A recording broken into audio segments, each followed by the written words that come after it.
Playing really good basketball right now on both ends of the floor. 17 points. He's standing by live at Chase Center with Fitz and Buki. Andrew Wiggins, Toronto-born and the highest-scoring Canadian-born player in the history of the NBA. We'll get that little Canada spot out of the way for you. How about 17 points tonight? An ugly fourth quarter, but it ends with a smile. You guys played the D, and you have been phenomenal defensively all year. Appreciate it, yeah. You know, we had a good first 3 quarters. You know, the fourth quarter was a little rough. We pulled it out. You know, it was an ugly win, but we got it done. You know, it's hard to win in this league, but you know, we got it done. D-Lee came up with some clutch free throws to steal the game for us. So it was a good one. What was the mentality of everyone else watching Steph struggle a little bit? You stepped up, made some big shots here and there. But what's the team mentality when you see your guys struggling like that? They're throwing like 3 defenders at him. Yeah. You know, every game's, you know, rough for him, but he's great. You know, that's what he does. You know, he knows how to do all this stuff. So we're just with him, you know, every step of the way. And when he's down or he's not making shots, other guys have to step up. You know, that's just how it goes. You know, I feel like this was a great team win. Andrew, you had 4 blocks a year ago in a Warrior uniform and another 4 blocks tonight. Those are both career best for block shots. Who is working with you on your defense? Because you have been a revelation since you've been a Warrior on that end of the court. Man, I'm just trying to, you know, make a statement, you know, just trying to change that narrative. You know, come out here, work hard, and do what I got to do to win. You know, get after it defensively. Your aggressive mentality has been on display here, but I've been impressed with your offensive IQ, knowing when to attack and transition, the floor is spread, and usually you feel like you have an advantage against anybody. So what's your mentality been offensively, especially at times like when Steph's out of the game? Yeah, just stay aggressive. Yeah. You know, stay aggressive. That's a mindset I got to have. Stay aggressive, keep putting pressure on the defense, attack, you know, and when my teammates are open, look for them. You know, be out there and be a playmaker. You know, the Clipper win, you hit such a critical 3 near the end, and we saw the biggest Andrew Wiggins smile. You're so stoic on the court. It's nice to see that big smile and see that emotion from you. We have fun with it. Yeah, I'm having fun. You know, this is great Warriors basketball. It's great culture over here, great vibe, so I'm just having fun and staying in the moment. Are you guys beginning to build confidence that you can just win any type of game? Obviously, you were down big against the Clippers, came back, and no matter what's going on, you guys feel like if we fight for 48, that's what Coach Kerr was saying after the Clippers game, you guys can have a chance to win. Is that what the confidence is right now? For sure. You know, every night we can beat anybody. We're good enough. We got the depth. We got the players for it. You know, our mindset, defensively, offensively, you know, we can beat anybody. Well, Andrew, we know you've been gutting your way through an injury, banged up these last couple games, and you're still able to hang in there for 34 minutes tonight. Had the big defensive stop. We appreciate you stopping by. For sure. Thanks. Thanks, brother. That is Andrew Wiggins, and Glenn Azubuike said it, a two-way player. The defensive end of his play is as exciting as the offensive end as the Warriors get the win. Andrew Wiggins leading that second unit as they double up another team. Friday night, it was 42-20 bench points against the LA Clippers. Tonight, the bench. And Wiggins with that second unit as well. 46-23, they outscored the Raptors. Those clips. Right. He's knocking down threes. He's getting dunks. He's playing in transition. Most importantly, Steve Kerr referenced the confidence he has that you can put him on a player like Pascal Siakam with the game on the line and just play one-on-one. Right. And he got the job done. So he's doing it on both ends of the floor.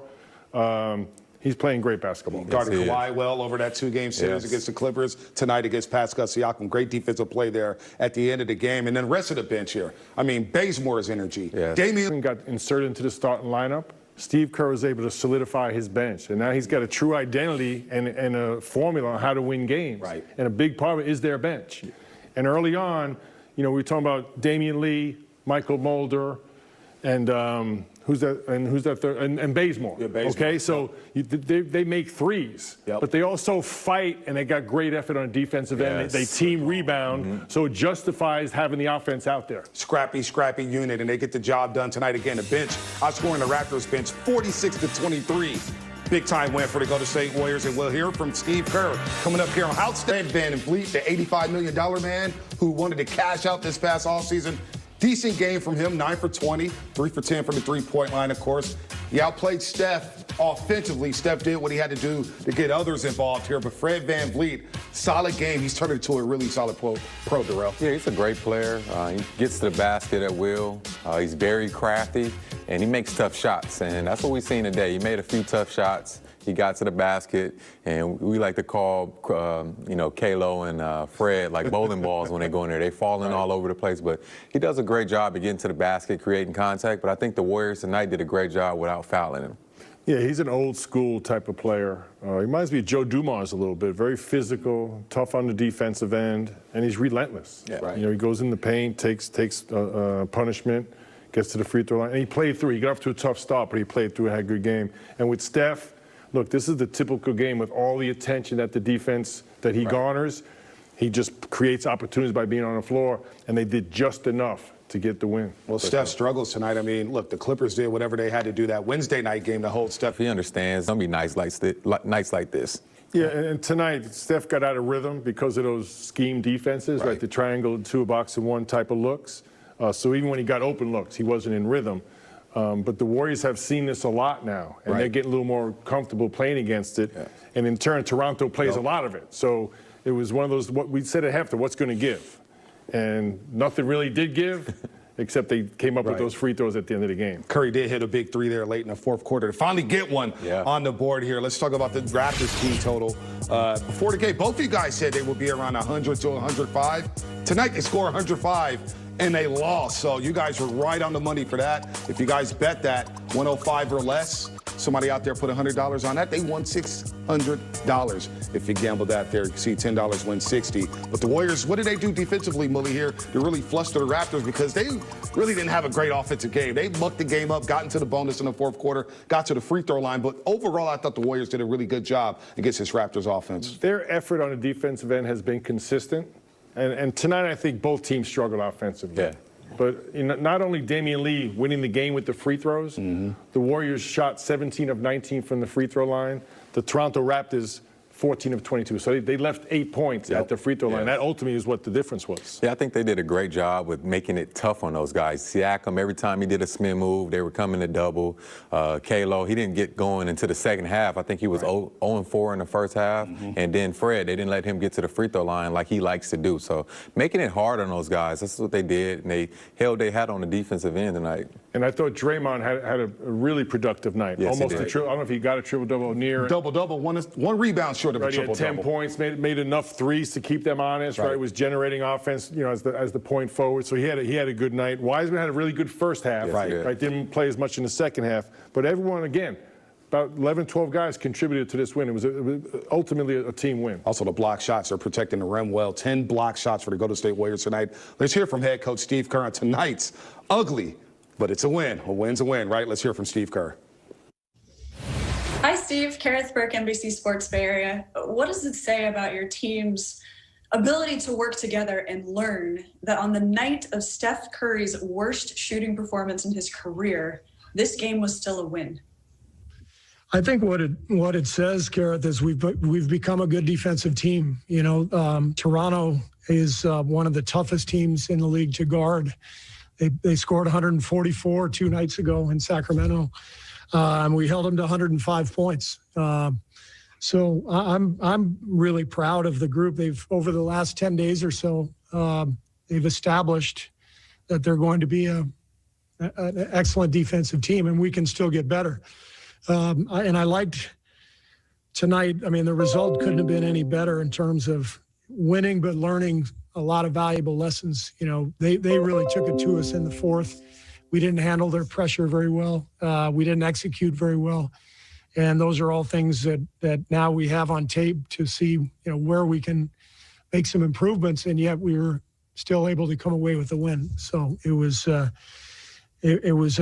scary one, but we feel good about walking out of here with a win against a championship caliber team. I mean, we know these guys, and they've been there before. They're tough. Don't pay attention to their record. That's going to be a good team in the East. How specifically is Andrew Wiggins contributing to you guys being a good defensive team? Just using his length and his athleticism and his anticipation. And, as I've told you guys many times, we now have someone we can put on the opposing team's best player. Whether it's Pascal Siakam or LeBron or Kawhi or Paul George, the ability to put Andrew on those types of players, to use his size and athleticism, it's really the key to our current roster construction. We didn't have that ability last year. Now we've got the ability to guard on the perimeter and guard those wings, so we can be good defensively. We can be a good team. Did you put to get two 20? Wes, go ahead.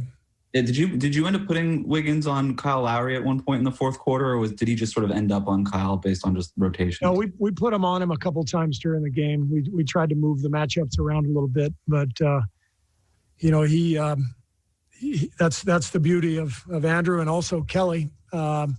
Kelly spent most of the night on Lowry and Van Vliet guarding the smaller guys.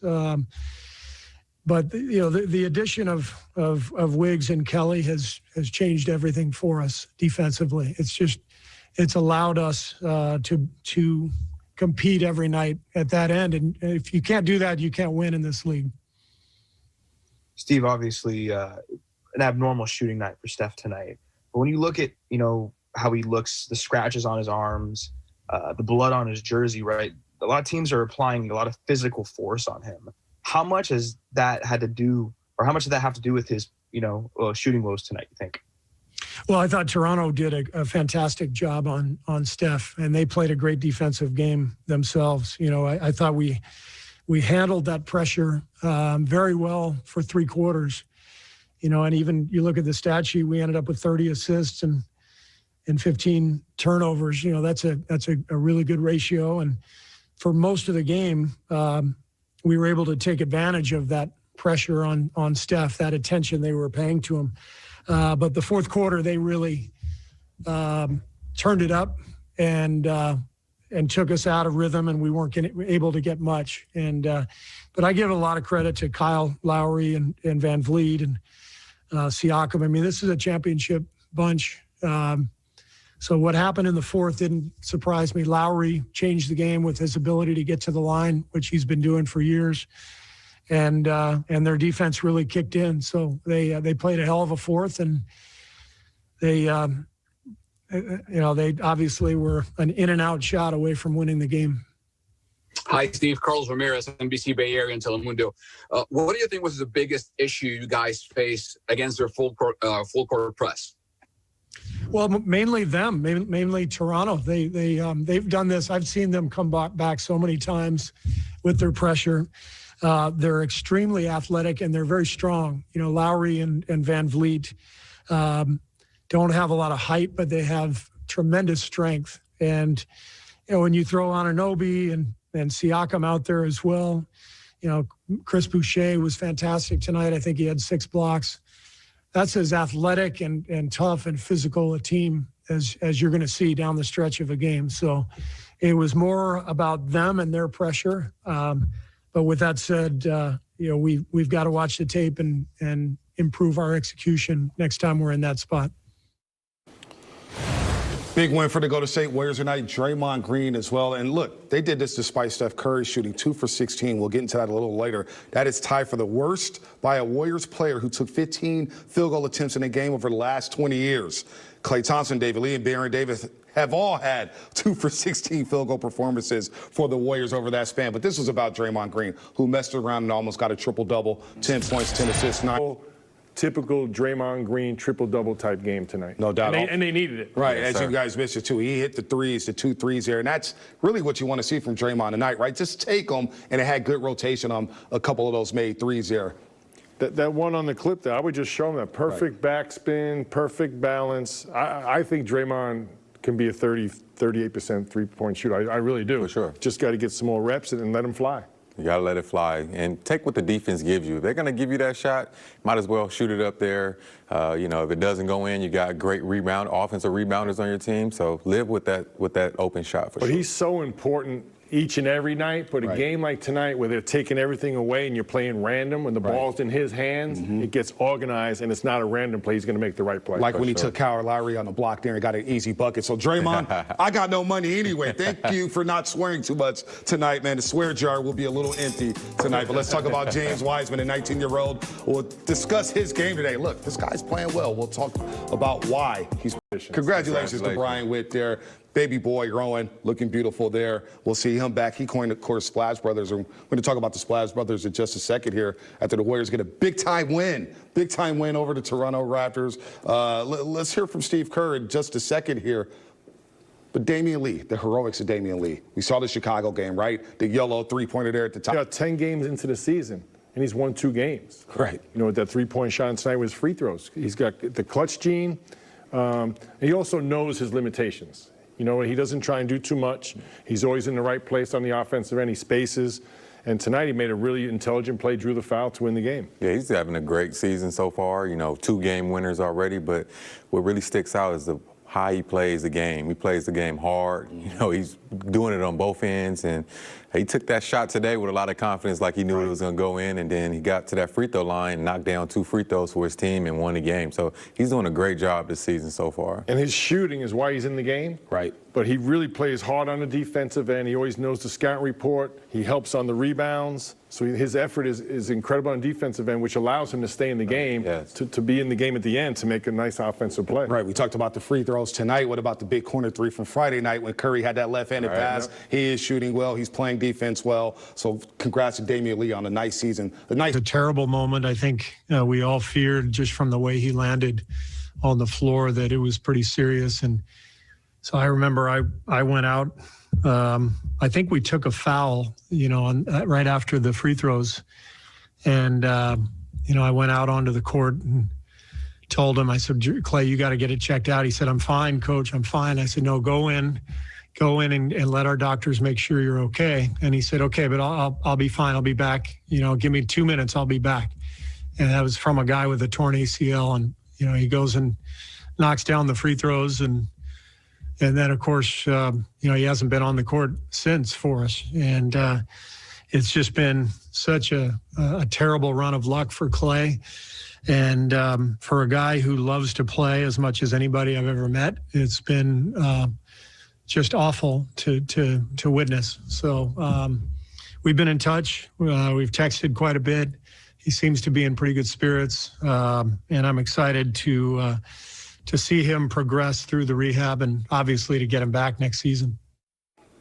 And what we all forget is Klay Thompson earlier in that series against the Toronto Raptors has strained his hamstring. Missed 1 game, it came back and played really well. Of course, game 5 with Steph and Klay hitting those 3-pointers late in that game to steal it and send it back to Oracle. And that night, I don't know if he played even better in his career, the way he was shooting a 26-foot bomb. And, of course, that happens there. We were all anticipating the return of Klay Thompson. And, of course, on draft night, tears the Achilles tendon. Really sad, but I just can't wait to see Klay back in the Bay Area, Darrell. It's so sad. He's one of my favorite players watching. You know, shoot the ball is so pretty. So we definitely miss him out there. Hate to see guys get injured, but I know it's eating him up in the inside, and I know he's probably putting the work in to get back to the court. And I think he's going to come back even better and stronger. One of the most unique players we've seen in the history of basketball. Yes. You know, his stats are incredible. The 37-point quarter against Sacramento, the 60 points in 29 minutes with 11 dribbles. He's just very unique. As Steve Kerr said, not only does he love the game, he's so great at the game. And he's one of those players that, he's everyone's favorite teammate, as Darrell said, but the opposing team loves him too. There's nothing not to love about Klay Thompson, the way he plays and the way he handles his success. We dearly miss him. But the other thing that Steve said, which I'm really focused on, he will be back. He will be back. And watching Kevin Durant, right? Kevin Durant being back with Brooklyn, he could take that away and say, you know what? I'll be all right, and I'll help the team next season here. Let's bring in our Warriors reporter, Kareth Burke here. And we were talking about Steph Curry earlier. I know Kareth has some insight there. Tough game for Steph Curry tonight, Kareth, but the Warriors do get the win. But Curry can't be Superman every night, right? Exactly. He's not Superman. He's not infallible. He's going to have some off nights. Some credit goes to the Raptors defense here, and every opponent's defense is going to smother Steph Curry. We know that's the game plan.